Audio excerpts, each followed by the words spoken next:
बिस्मिल्लाहिर्रहमानिर्रहीम। अस्सलाम वालेकुम स्टूडेंट्स। आज हम फोटोसिंथेसिस को डिटेल में पढ़ेंगे और फोटोसिंथेसिस का जो टॉपिक है वो फ्यू लेक्चर्स में हमारा कंप्लीट होगा।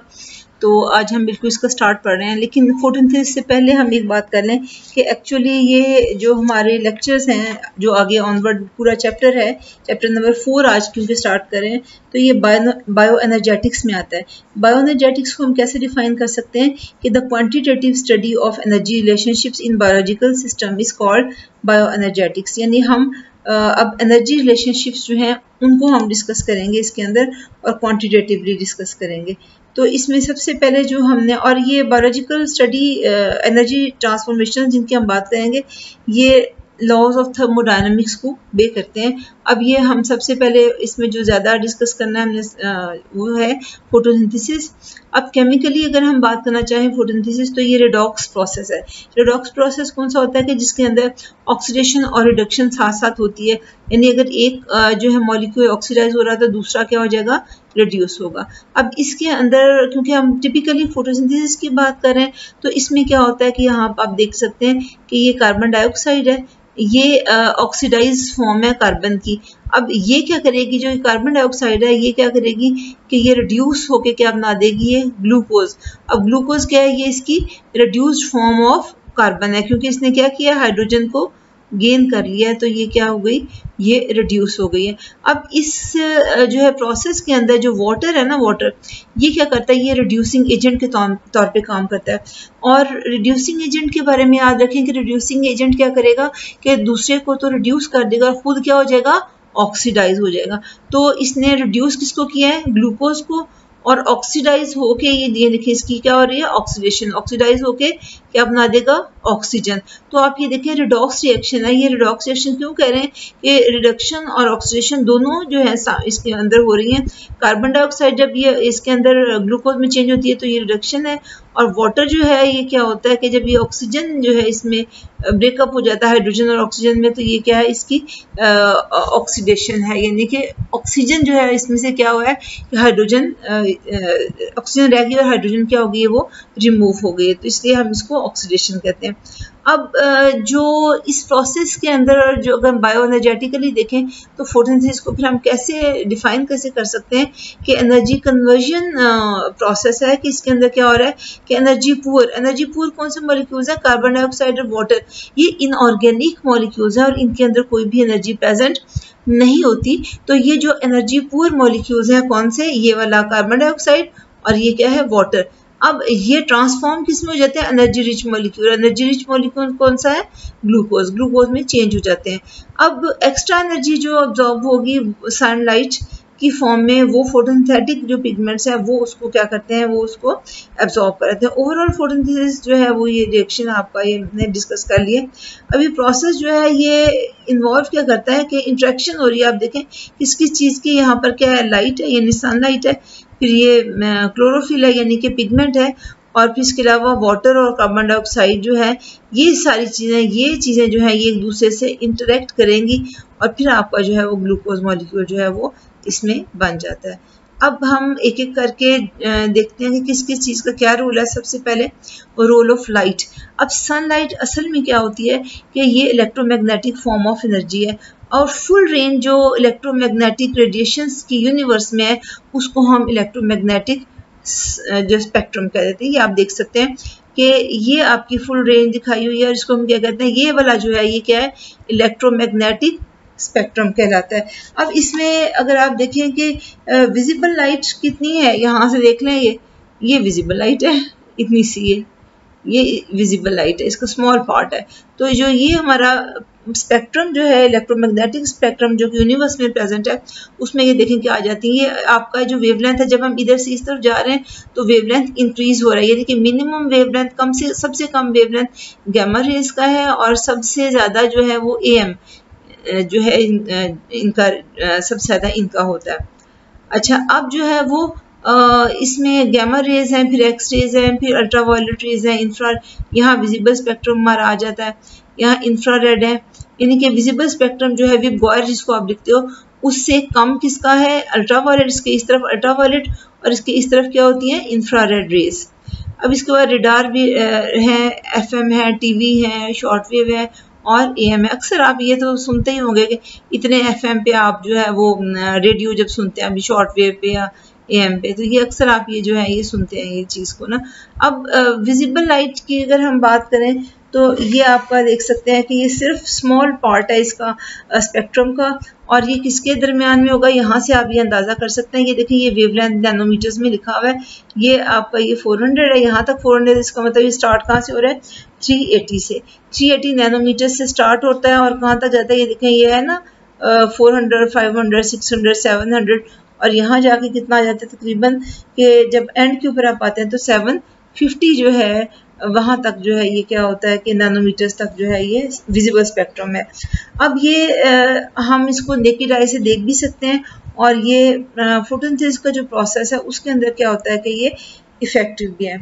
अब हम जानना चाहते हैं इफेक्टिवनेस जो है कोई भी जो है पर्टिकुलर वेवलेंथ ऑफ लाइट जो है कि फोटोसिंथेसिस में इफेक्टिव है, उसकी कितनी इफेक्टिवनेस है। तो अब इफेक्टिवनेस जो आप जानना चाहते हैं पर्टिकुलर वेवलेंथ ऑफ लाइट की फोटोसिंथेसिस के प्रोसेस में, तो वो डिपेंड किस पे करती है कि उसकी एब्जॉर्प्शन बॉडी में कितनी हो रही है। तो ये देखिए ये हमारे पास एक्शन स्पेक्ट्रम इसको कहते हैं। तो हम इसको ज़रा डिस्कस कर लें कि हम जानना चाह रहे हैं कि इफेक्टिवनेस कोई भी पर्टिकुलर वेवलेंथ जो है, ये तो हमें पता चल गया ना कि जो विजिबल स्पेक्ट्रम है वो फोटोसिंथेसिस में इस्तेमाल होगा। और एक और भी चीज़ याद रखें कि जो वेवलेंथ जो होता है ना असल में वही कलर होता है, कि जो वेवलेंथ है जो स्पेसिफिक वेवलेंथ है, तो आपको अगर मैं सिर्फ वेवलेंथ बताऊं तो अगर आपको पता है कि इस वेवलेंथ पे कौन सा कलर होता है तो आप कलर बता सकते हैं। तो वेवलेंथ जो है असल में वो क्या होते हैं, वो कलर्स होते हैं। तो इफेक्टिवनेस हम देखना चाह रहे हैं पर्टिकुलर वेवलेंथ ऑफ लाइट की फोटोसिंथेसिस में, तो डिपेंड किस पे करेगी, एक तो कि उसकी एब्जॉर्प्शन प्लांट बॉडी में कितनी है, दूसरा कि डिफरेंट वेवलेंथ्स जो होते हैं विजिबल लाइट के वो उनकी एब्जॉर्प्शन एक जैसी नहीं होती, वो डिफरेंटली एब्जॉर्ब होते हैं, यानी कि डिफरेंट जो फोटोसिंथेटिक पिगमेंट्स हैं वो उसको क्या करेंगे, डिफरेंटली एब्जॉर्ब करेंगे। अब इस तरह क्या होता है कि हर जो वेवलेंथ है उसकी जो फोटोसिंथेसिस के प्रोसेस में अपनी ही एक इफेक्टिवनेस होगी, यानी जितनी उसकी एब्जॉर्प्शन होगी उसके ही लिहाज से क्या होगा, वो इफेक्टिव, जो ज़्यादा आपका जो है एब्जॉर्ब होगा वो ज़्यादा इफेक्टिव होगा। तो इस तरह से हमें इसकी इफेक्टिवनेस पता चल जाती है। अब हम क्या करते हैं कि हमने क्या किया कि एक प्लांट ले लिया, उसको इल्यूमिनेट किया डिफरेंट कलर्स ऑफ लाइट के साथ एक एक करके, यानी कि हमने एक बार ब्लू दी, फिर हमने वॉयलेट दी, ब्लू दी, हमने उसको उसके बाद ग्रीन दी, येलो दी और ऑरेंज दी, रेड दी। तो एक एक करके हमने क्या किया कि जो डिफरेंट कलर्स ऑफ लाइट थे उनसे इल्यूमिनेट किया एक एक करके। तो रेट ऑफ फोटोसिंथेसिस जो है हम उसको मेजर करते गए और डेटा जो था उसको हमने ग्राफ की फॉर्म में लिया। तो आप ये देख सकते हैं कि इसके अंदर ये क्या है, ये रिलेटिव फोटोसिंथेसिस का रेट है, यानी कि जितना आपका ऊपर होगा, जितनी आपकी पीक ज़्यादा होगी, जितना ऊपर होगा तो आपका उतना ही फोटोसिंथेसिस का रेट ज़्यादा होगा। और इधर क्या चीज़ इंक्रीज़ हो रही है, इधर वेवलेंथ इंक्रीज़ हो रहा है, और वेवलेंथ जो इंक्रीज़ हो रहा होता है वो हम उसको किस में लेते हैं, नैनोमीटर्स के अंदर हम वेवलेंथ को लेते हैं। तो अब हमने क्या किया कि इसका ग्राफ बना लिया। तो अब यहाँ पर एक ग्राफ में देख सकते हैं कि जो रेट ऑफ फोटोसिंथेसिस जो है वो क्या है कि वो जो डिफरेंट कलर्स ऑफ लाइट है उसमें एक जैसा नहीं है, वो वेरिएबल है। तो ग्राफ में अगर आप देखें तो इफेक्टिवनेस आपको नजर आ रही है, जो डिफरेंट वेवलेंथ्स ऑफ लाइट है तो फोटोसिंथेसिस में उनकी क्या इफेक्टिवनेस, और इसको हम क्या कह देते हैं, एक्शन स्पेक्ट्रम। तो ये असल में आपको जो ये फिगर है, ये आपको ग्राफ है, आपको क्या शो कर रहा है, एक्शन स्पेक्ट्रम। एक्शन स्पेक्ट्रम क्या है कि अ ग्राफ, इसको डिफाइन कैसे करेंगे एक्शन स्पेक्ट्रम को, a graph which shows the effectiveness of different wavelengths of light in the process of photosynthesis. तो आपको नजर आ रहा है कि जितना ज़्यादा उसकी पीक ज़्यादा है तो यानी कि उतनी एब्जॉर्प्शन ज़्यादा है और उतना ही उसका जो फोटोसिंथेसिस में क्या होगा, इफेक्टिव ज़्यादा होगा। तो अब अगर आप ये एक्शन स्पेक्ट्रम को एनालाइज करें तो आपको ये नज़र आएगा कि क्या इंडिकेट कर रहा है कि आपको यहाँ दो पीक्स, बड़ी पीक्स नज़र आ रही हैं। एक ये ब्लू में अगर आप देखें, ये यहाँ पर ये देखें, ये बड़ी पीक है, ये ब्लू के अंदर ये वाली, ये सबसे ऊपर यही जा रही है ना, इससे ऊपर तो कुछ भी नहीं है। ये देखें, ये एक ये पीक नज़र आ रही है, और ये कितने नैनोमीटर्स पे, अब यहाँ से नीचे जाएं तो ये 430 जो है तकरीबन नैनोमीटर जो है ये बनते हैं। तो ये एक पीक यहाँ पर है ब्लू में, यानी कि 430 नैनोमीटर्स में, और दूसरी पीक जहाँ पर मैक्सिमम नज़र आ रहा है रिलेटिव फोटोसिंथेटिक रेट, तो वो ये कौन सा है, यहाँ पर ये देखें, ये पीक आपको नजर आ रही है, यानी रेड के अंदर नजर आ रही है। और ये कितना है तकरीबन, यहाँ से आप नीचे जाएंगे तो ये कितना बनता है, ये तकरीबन 670 नैनोमीटर्स जो है ये बनता है वेवलेंथ। तो ये मोस्ट इफेक्टिव अगर हम जानना चाहें तो अब आपको यहाँ इस ग्राफ से एक बात तो पता चल गई कि मोस्ट इफेक्टिव जो आपके वेवलेंथ्स जो है वो फोटोसिंथेसिस में होंगे तो वो कौन सा है, एक तो 430 है जो कि आपका ब्लू है, और दूसरा कौन सा है, ये 670 है जो कि आपका क्या होगा, रेड होगा। तो ये मोस्ट इफेक्टिव है in the process of photosynthesis. अब इसके बाद हम देखेंगे रोल ऑफ फोटोसिंथेटिक पिगमेंट्स। तो जो पिगमेंट होता क्या है, सबसे पहले कि पिगमेंट कोई भी सब्सटेंस है कि जो क्या करता है कि लाइट एनर्जी को एब्जॉर्ब करे, हम उसको पिगमेंट कह देते हैं। अब जितने भी वेवलेंथ्स हैं जो कि कोई भी पिगमेंट एब्जॉर्ब करता है वो डिसअपियर हो जाते हैं, और कोई पर्टिकुलर पिगमेंट जो है वो कब शो होगा कि वो सिर्फ उन वेवलेंथ्स को शो करेगा कि जो रिफ्लेक्ट हो रहे हैं, यानी कि जो रिफ्लेक्ट हो रहे हैं वो आपको नजर आएंगे, और जो एब्जॉर्ब हो रहे हैं वो डिसअपियर हो जाते हैं, वो आपको नजर नहीं आते। इट मीन्स कि जिस चीज का जो कलर नजर आ रहा है वो क्या है, असल में वो कलर है जो रिफ्लेक्ट होता है। जैसे कि आपको लीव्स ग्रीन क्यों नजर आते हैं, क्योंकि लीव्स ग्रीन को क्या करते हैं, वो रिफ्लेक्ट कर रहे होते हैं। तो जितने भी पिगमेंट्स हैं वो जो फोटोसिंथेसिस में जो है हिस्सा लेते हैं वो कहाँ होते हैं कि वो जो थाइलेकॉइड मेम्ब्रेन्स है ना, ग्रेना लेमेली से आप कहते हैं क्लोरोप्लास्ट में, तो क्लोरोप्लास्ट के अंदर जो थाइलेकॉइड मेम्ब्रेन्स हैं या आप ग्रेना लेमेली भी कह सकते हैं, तो वहाँ एम्बेडेड होते हैं। हायर प्लांट्स जो है उनमें 2 मेजर ग्रुप्स पिगमेंट्स के हैं, एक तो क्लोरोफिल और दूसरा कैरोटिनॉइड्स। तो क्लोरोफिल को हम पहले डिस्कस कर लें। तो क्लोरोफिल जो है इसका काम क्या होता है कि ये एब्जॉर्ब मेनली जो है, जो लाइट करता है वो वायलेट, ब्लू, ऑरेंज और ग्रीन वेवलेंथ्स जो है उनको ये क्या करता है, उनको एब्जॉर्ब करता है। इसके बाद ग्रीन और येलो जो है वो क्या है, लीस्ट एब्जॉर्ब्ड है, सबसे कम एब्जॉर्ब होते हैं, और ये क्या हो जाते हैं, ये रिफ्लेक्ट हो जाते हैं। तो यही तभी मैं आपको बात कर रही थी कि जो लीव्स का ग्रीन कलर इसीलिए नजर आता है। तो 2 इंपॉर्टेंट टाइप्स ऑफ क्लोरोफिल जो है वो कौन से हैं, chlorophyll A and chlorophyll B. Chlorophyll A का कलर कैसा होता है, अब यहाँ पर एक और भी चीज आ जाती है कि आपको क्वेश्चन आया था differentiate between chlorophyll A and chlorophyll b, तो वो आप जहन में बिठाते जाएं कहाँ कहाँ पर आपने उसको डिफरेंशिएट कैसे करना है। क्लोरोफिल ए का जो कलर होता है वो क्या होता है, वो ब्लूइश ग्रीन कलर होता है, और ये जितने फोटोसिंथेटिक जो है ऑर्गेनिजम्स हैं, फोटोसिंथेटिक बैक्टीरिया के अलावा उन सब में प्रेजेंट है। यानी कि क्लोरोफिल ए सब फोटोसिंथेटिक ऑर्गेनिजम्स में किस में नहीं होता, सिर्फ फोटोसिंथेटिक बैक्टीरिया में प्रेजेंट नहीं होता। क्लोरोफिल बी जो है, अभी देखिए कंपेयर साथ साथ हो रहा है, क्लोरोफिल बी जो है ये कैसा होता है, ये येलो, यानी उधर वो पॉइंट लिखा है और बी में ये वाला पॉइंट लिख देंगे। तो अब वेयर एज बी इन दोनों के दरमियान में अगर आप लिख दें ना तो तब भी आपका डिफरेंशिएट हो जाएगा। तो क्लोरोफिल बी कैसा होता है, येलोइश ग्रीन पिगमेंट है, और ये भी तमाम फोटोसिंथेटिक पिगमेंट्स ऑर्गेनिजम्स में प्रेजेंट है, और किसमें नहीं होता, ब्राउन एल्गी में नहीं होता, रेड एल्गी में नहीं होता, इसके अलावा फोटोसिंथेटिक बैक्टीरिया में नहीं होता।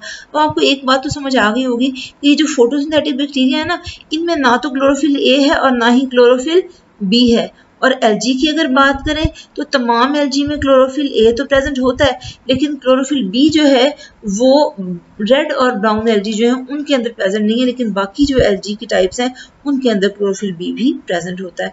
अब एल्गी जो है उनमें क्या होता है कि कुछ जो है अदर फॉर्म्स ऑफ क्लोरोफिल्स भी प्रेजेंट होते हैं, तो वो आपका जो है वो क्लोरोफिल सी है, डी है और ई भी इनमें प्रेजेंट होते हैं।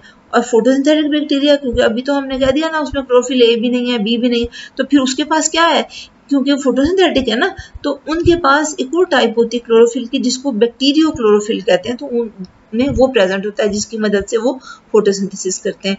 अब मोलेकुलर फार्मूला जो है क्लोरोफिल का वो क्या है, ए और बी का, वो लिखना बहुत आसान है। एक तो आप जो है ना इसको याद रखने के लिए आप जो कि आपका इनका सीक्वेंस ना खराब करें तो इसको आप चॉन मैग से याद रख सकते हैं। तो ये आपका पहले सी आ जाएगा, फिर तो इसमें सी कितने हैं, कार्बन कितने 55, एच कितने हैं 72, ओ कितने हैं 5, एन 4 और एम जी एक ही है।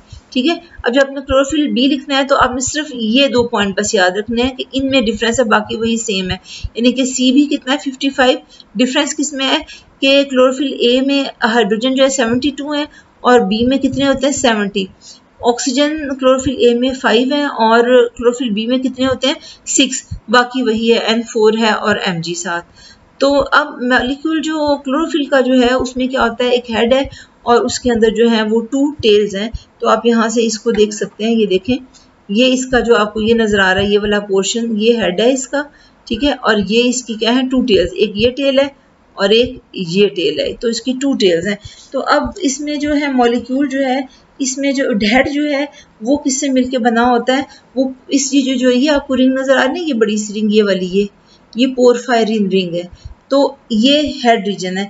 अब इसमें क्या होता है कि सेंटर में अगर आप देखें यहाँ पर ये क्या है, ये वाला जो आपको नजर आ रहा है सेंटर में इसके ये क्या है मैग्नीशियम, इसके सेंटर में मैग्नीशियम प्रेजेंट होता है। अब जो पोरफायरिन रिंग जो है ना, ये इसके अंदर 4 पिरोल रिंग्स जो है वो प्रेजेंट होती हैं। तो आप ये देख सकते हैं ये पिरोल रिंग्स है, ये 1 है, ये 1 फर्स्ट पिरोल रिंग है, ये वाली सेकंड पिरोल रिंग है, ये थर्ड पिरोल रिंग है और ये 4th पिरोल रिंग है। यानी कि 4 जो है वो पिरोल रिंग्स जो है इसके अंदर प्रेजेंट होती है और हर एक पिरोल रिंग जो है इसमें क्या होती है 4 कार्बन्स होती हैं।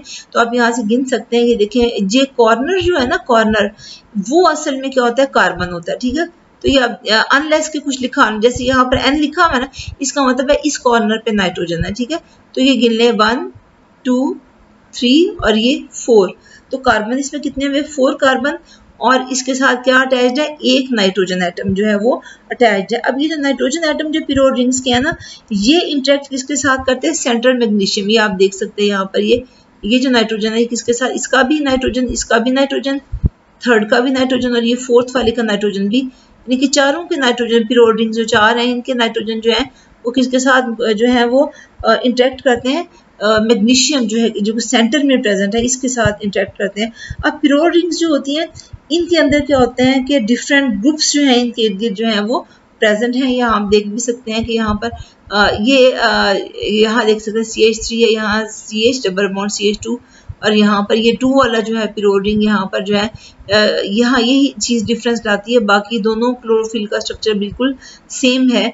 यहाँ पर क्या होता है कि जो पिरोल रिंग नंबर 2 है ना, तो यहाँ पर क्या होगा कि CH3 है क्लोरोफिल ए, यानी अगर आपको कहा जाए कि आप क्लोरोफिल ए का स्ट्रक्चर ड्रॉ करें तो फिर आप अगर तो आपको लिखा जाता है ना स्ट्रक्चर ऑफ क्लोरोफिल ड्रॉ करें, फिर तो आप सेम एग्जैक्टली इसी को ड्रॉ कर दें, कोई मसला नहीं। लेकिन अगर आपको ये कहा जाए कि draw the structure of chlorophyll A, फिर आपने क्या लिखना है, फिर आपने सिर्फ यहाँ पर इस पोजिशन के ऊपर CH3 लिखना है, तो ये क्लोरोफिल ए हो जाएगा, इसको मेंशन भी ना करें, ठीक है। और अगर आपसे ये कहा जाता है कि draw the structure of chlorophyll b, तो क्या करेंगे, तो फिर आप इसको नहीं लिखेंगे, यहाँ CH3 नहीं लिखेंगे, यहाँ क्या लिखेंगे CHO, यहाँ पर लिखना है आपने CHO लिखना है, तो ये क्या हो जाएगा आपका क्लोरोफिल बी हो जाएगा। तो इस तरह से आप इसके स्ट्रक्चर को आप लिख सकते हैं। तो यही डिफरेंस है इन दोनों के दरमियान में, जो डिफरेंस भी यही है कि क्लोरोफिल ए और क्लोरोफिल बी में क्या डिफरेंस है कि क्लोरोफिल ए में आप देख सकते हैं CH3 यानी कि मिथाइल ग्रुप है, second pyrrole ring, second pyrrole अभी हम रिंग आपको मैंने गिन के बताई थी, ये 1 है, ये 2 है, ये 3 है और ये 4 है, तो ये सेकंड बनी ना। तो सेकंड पिरोल रिंग जो है इसके ऊपर जो है मिथाइल ग्रुप अगर है तो क्लोरोफिल ए है, और अगर इसकी जगह पे क्लोरोफिल बी अगर है तो उसमें क्या होगा एल्डिहाइड ग्रुप, ये CHO क्या है एल्डिहाइड ग्रुप है, तो फिर ये क्या होगा कि ये क्लोरोफिल बी होगा, और इन दोनों में यही बेसिक डिफरेंस है। अब ये जो हेड जो है वो क्लोरोफिल का ये हाइड्रोफिलिक इन नेचर होता है, ये जो हेड है ना ये वाला, इसकी जो हम बात कर रहे हैं पोरफायरिन रिंग जो बना रहा है, ये क्या होता है, ये हाइड्रोफिलिक इन नेचर होता है, और ये जो थाइलाकोइड मेम्ब्रेन की सरफेस है उसके ऊपर एक्सपोज होता है, और लाइट एब्जॉर्बिंग पार्ट है क्लोरोफिल का, यानी कि जो लाइट एब्जॉर्ब होनी है वो हेड रीजन, ये वाला जो है रिंग स्ट्रक्चर जो है इसने लाइट एब्जॉर्ब करनी है। इसके बाद जो 2 साइड चेन्स जो आपको नजर आ रही है क्लोरोफिल ए में, दोनों में होती हैं, क्लोरोफिल ए में भी और बी में भी, क्योंकि इनमें कोई डिफरेंस मैंने बता दिया कि सिर्फ आपका सेकंड पिरोल रिंग में डिफरेंस है और कोई भी डिफरेंस नहीं है। तो 2 साइड चेन्स जो क्लोरोफिल मॉलिक्यूल में प्रेजेंट होती हैं इनको टेल्स कहते हैं हम। अब साइड चेन्स जो होती हैं, एक जो है वो कौन सी है, फाइटोल, की जो आपको लंबी सी नजर आ रही है ना, ये वाला, ये वाली, ये फाइटोल चेन है, ये वाली ये फाइटोल चेन है। और इसके बाद क्योंकि हमने कहा ना 2 साइड चेन है, तो ये जो आपको लंबी सी नजर आ रही है ये कौन सी है फाइटोल, और इसके साथ ये जो छोटी वाली आपको नजर आ रही है ये वाली, ये जो है आपको नजर आ रही है ये कौन सी है, ये मिथाइल एस्टर है। तो ये 2 इसकी टेल्स होती है, एक मिथाइल एस्टर और एक फाइटोल चेन जो है इसमें, ये दो आपको नजर आ रही हैं। अब क्लोरोफिल टेल्स जो होती हैं ये हाइड्रोफोबिक होती हैं इन नेचर, और ये क्या होंगी कि ये थाइलेकॉइड मेम्ब्रेन जो होती है उसके अंदर एम्बेडेड रहती हैं, और ये क्या करती हैं कि क्लोरोफिल मॉलिक्यूल को मेम्ब्रेन में जो है वो एम्बेडेड रखती हैं, उसको एंकर करके रखती हैं ताकि वो वहाँ पर स्टे करके रहे। इसके बाद नेक्स्ट जो हमारा आ जाता है दैट इज कैरोटिनॉइड्स। कैरोटिनॉइड्स जो हैं, अब ये क्या होते हैं कि ये जो है वो टेपिनॉइड लिपिड्स हैं, और इनका कलर क्या हो सकता है, येलो, ऑरेंज, रेड और ब्राउन पिगमेंट्स ये होते हैं। अब ये क्या करते हैं कि ये एब्जॉर्ब लाइट को करते हैं स्ट्रांगली, ब्लू वायलेट रेंज जो है उसके अंदर जो है लाइट को क्या करते हैं स्ट्रांगली एब्जॉर्ब करते हैं। और हमें ये कहाँ नजर आ सकते हैं, लीव्स में, लीफ फॉल से पहले। इसके अलावा ये फ्लावर्स में, फ्रूट्स वगैरह में जो है ये उनमें भी कुछ जो फ्लावर्स और फ्रूट्स होते हैं उनमें भी ये प्रेजेंट होते हैं। कैरोटिनॉइड्स जो हैं ये एक्सेसरी पिगमेंट्स के तौर पे काम करते हैं क्लोरोफिल बी के अलावा, यानी कि असल में मेन पिगमेंट जो है वो क्लोरोफिल ए है, और जो क्लोरोफिल बी जो है वो और इसके अलावा कैरोटिनॉइड्स जो हैं ये क्या है, ये एक्सेसरी पिगमेंट्स हैं, यानी कि ये हेल्प करेंगे क्लोरोफिल ए को लाइट को एब्जॉर्ब करने में। तो ये क्या करते हैं, ये लाइट एनर्जी को एब्जॉर्ब करेंगे और उसके बाद ये क्या करते हैं कि उस लाइट को जिसको इन्होंने एब्जॉर्ब किया होता है उसको क्लोरोफिल ए के पास ट्रांसफर कर देते हैं। इसका मतलब ये हुआ कि ये असल में क्लोरोफिल ए को एक्सेस ऑफ लाइट से बचा रहे, वरना सारी लाइट उस पर आती ना। ये क्या करते हैं, लाइट खुद ले लेते हैं और क्या करते हैं, जो एनर्जी जो होती है उसको क्लोरोफिल ए के पास ट्रांसफर कर देते हैं। इस तरह क्या होता है कि एक्सेस लाइट जो है वो क्लोरोफिल ए के ऊपर नहीं पड़ती। तो ये एक्सेसरी रोल है इनका, यानी कि उसकी हेल्प कर रहे हैं सिस्टम की। और इसके अलावा एक और ये काम करते हैं कि इंसेक्ट्स जो होते हैं, बर्ड्स हैं, दूसरे एनिमल, उनको पॉलिनेशन और डिस्पर्सल के लिए क्या करेंगे कि उनको अट्रैक्ट करते हैं। अब टू टाइप्स होती हैं इनकी कैरोटिनॉइड्स की, कैरोटीन्स एंड ज़ैंथोफिल। तो ये भी आ जाता होता है क्वेश्चन कि differentiate between carotenes and xanthophyll, तो ये भी आपको क्वेश्चन आ सकता है। अब कैरोटीन्स क्या होती हैं, ये ऑरेंज रेड पिगमेंट्स होते हैं और ये आइसोप्रिनॉइड यूनिट जो है उससे मिलकर बने होते हैं, और ये जितने भी फोटोसिंथेटिक यूकैरियोट्स हैं सब में प्रेजेंट होते हैं। मोस्ट वाइड स्प्रेड जो और इम्पॉर्टेंट कैरोटीन जो है वो बीटा कैरोटीन है, और ज़ैंथोफिल्स जो है वो कैसे होते हैं, वो येलो इन कलर होते हैं, और ये भी आइसोप्रिनॉइड यूनिट ही से बने होते हैं। कलर में फ़र्क है, बाकी यूनिट वही है। इसके बाद ल्यूटीन जो है वो वाइडली डिस्ट्रीब्यूटेड ज़ैंथोफिल है, जो कि येलो कलर जो फोलिएज को ऑटम में आपने देखा ना कि जो लीव्स होते हैं वो कैसे हो जाते हैं, वो येलो हो जाते हैं। तो किसकी वजह से येलो होते हैं, ल्यूटीन की वजह से, जो कि क्या है, ज़ैंथोफिल है। तो ये इन दोनों में बस दो ही पॉइंट्स ऑफ डिफरेंस थे जिनको आपने वन बाय वन साथ साथ लिख सकते हैं, या इस तरह से भी लिख सकते हैं, यानी कि एक वो लिख लें एक उसका लिख लें पॉइंट, तो आपका जो है वो ठीक हो जाएगा। इसके बाद एब्जॉर्प्शन स्पेक्ट्रम। एब्जॉर्प्शन स्पेक्ट्रम क्या होता है कि absorption of different colours of light by a particular pigment can be determined by the help of spectrophotometer. हम क्या करते हैं, हम जानना चाह रहे हैं कि जो एब्जॉर्प्शन जो है ना डिफरेंट कलर्स ऑफ लाइट की, कोई भी आपने ले लिया पर्टिकुलर पिगमेंट, जैसे आपने क्लोरोफिल ए ले लिया, बी ले लिया या कैरोटिनॉइड्स ले लिए, तो आप देखना चाहते हैं कि एब्जॉर्प्शन जो इनमें डिफरेंट जो कलर्स ऑफ लाइट की वो कितनी है, कैसे कितनी होती है। तो उसको आप डिटरमिन किससे कर सकते हैं, उसकी अमाउंट को स्पेक्ट्रोफोटोमीटर जो है उसके लिहाज से। अब वो जो डेटा जो स्पेक्ट्रोफोटोमीटर का जो है उसको हम क्या करते हैं कि हम उसको ग्राफ की शक्ल में रिप्रेजेंट करते हैं। तो ये जो ग्राफ बनेगा तो ये क्या शो करेगा, absorption of different colours of light by a particular pigment, और इसको हम क्या कहते हैं, absorption spectrum of the pigment. तो एब्जॉर्प्शन स्पेक्ट्रम क्या है, ये भी देखें, आपने पीछे एक्शन स्पेक्ट्रम कहा था, हमने कहा था कि वो भी ग्राफ है लेकिन वो इफेक्टिवनेस बताता है पिगमेंट्स की, जो है इसमें जो है जब आप एब्जॉर्प्शन स्पेक्ट्रम की बात करते हैं, एक्शन स्पेक्ट्रम की बात करते हैं, तो वो क्या करता है कि वो भी ग्राफ है और वो शो क्या करता है, effectiveness of different wavelengths of light for the process of photosynthesis. आपको क्या पता चलती है, डिफरेंट फोटोसिंथेसिस की इफेक्टिवनेस पता चलती है कि फोटोसिंथेसिस में क्या है। और ये क्या बता रहा है आपको, एब्जॉर्प्शन स्पेक्ट्रम आपको क्या बताता है, ये भी ग्राफ है, और ये क्या बताएगा, absorption of different colours of light by a particular pigment, यानी कि कोई भी पर्टिकुलर पिगमेंट है वो कितने कौन कौन से जो कलर्स हैं उनको वो एब्जॉर्ब करेगा, तो ये आपको बताएगा। तो इसको हम क्या कह देते हैं, एब्जॉर्प्शन स्पेक्ट्रम। अब एब्जॉर्प्शन स्पेक्ट्रा जो डिफरेंट पिगमेंट्स के होते हैं वो क्या होगा कि इंडिकेट क्या करते हैं कि वो डिफरेंट वेवलेंथ्स जो हैं विजिबल लाइट के उनको एब्जॉर्ब करते हैं। और एक और भी चीज़ है कि एक तो डिफरेंट जो पिगमेंट्स हैं वो डिफरेंट वेवलेंथ्स ऑफ लाइट को एब्जॉर्ब करें, एक तो ये बात। दूसरी बात क्या है कि जो वेवलेंथ्स जो होते हैं वो उनका जो रेट ऑफ एब्जॉर्प्शन है वो भी सेम नहीं होता, किसी का ज़्यादा होगा किसी का कम होगा। तो मोस्ट अगर हम मेन अगर फोटो रिसेप्टर्स की हम बात करें तो वो कौन से हैं, क्लोरोफिल ए एंड बी है, और दोनों ही जो है मोर एब्जॉर्प्शन कहाँ शो करते हैं, वॉयलेट ब्लू जो एरिया है वहाँ पर, यानी कि 400 नैनोमीटर से लेके 470 नैनोमीटर तक। और ऑरेंज रेड दूसरी पीक जो कहाँ शो करते हैं, 630 नैनोमीटर से 660 नैनोमीटर के रीजन में। तो दूसरी तरफ कैरोटिनॉइड जो है वो क्या शो करेंगे, 430 से लेके नैनोमीटर से लेके 500 नैनोमीटर तक।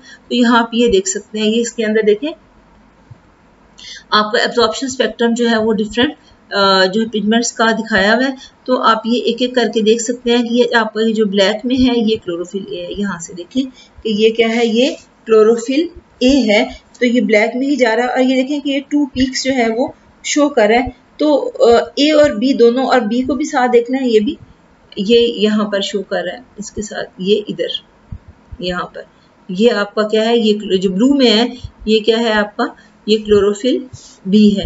तो ए और बी जो है आपके ये कहाँ शो कर रहे हैं, एब्जॉर्प्शन वॉयलेट ब्लू रीजन जो है इसके अंदर जो है ये शो कर रहे हैं। और ये कहाँ से कहाँ तक होगा, यहाँ से आप देख लें ये 400 से लेके और ये कहाँ तक आता है, तकरीबन 470 तक। यहाँ पर ये देखें ये दोनों यहाँ आ जाते हैं। इसके बाद ऑरेंज रेड जो है आपका रीजन जो है वो दूसरा जो पीक है वो इधर देखें, यहाँ पर ये देखें, ये आपका क्लोरोफिल बी और ये क्लोरोफिल ए। तो ये रीजन कौन सा आ रहा है, ये ऑरेंज रेड वाली पीक है, ये दूसरी पीक है। और ये कहाँ पर आपकी है, 630 नैनोमीटर्स, यहाँ से 630 नैनोमीटर से लेके 60 नैनोमीटर रीजन जो है ये विजिबल स्पेक्ट्रम का वहां पर। और अब आपकी जो एक चीज रह गई वो क्या है, कैरोटिनॉइड्स। कैरोटिनॉइड्स देखें ये वाला है, ये पीक, उसके बाद इसकी ये पीक, और यहाँ आके इनकी एब्जॉर्प्शन खत्म हो जाती है। तो ये जो कैरोटिनॉइड्स जो हैं ये मोर एब्जॉर्प्शन कहाँ दिखाते हैं, 430 से, ये देखें 430 से लेके और ये कहाँ तक, 500 तक जो है ये इनकी पीक यहाँ पर ये होती है। इसके बाद ये डिक्लाइन आगे जाके जाता है। तो students that's all for today. Allah Hafiz.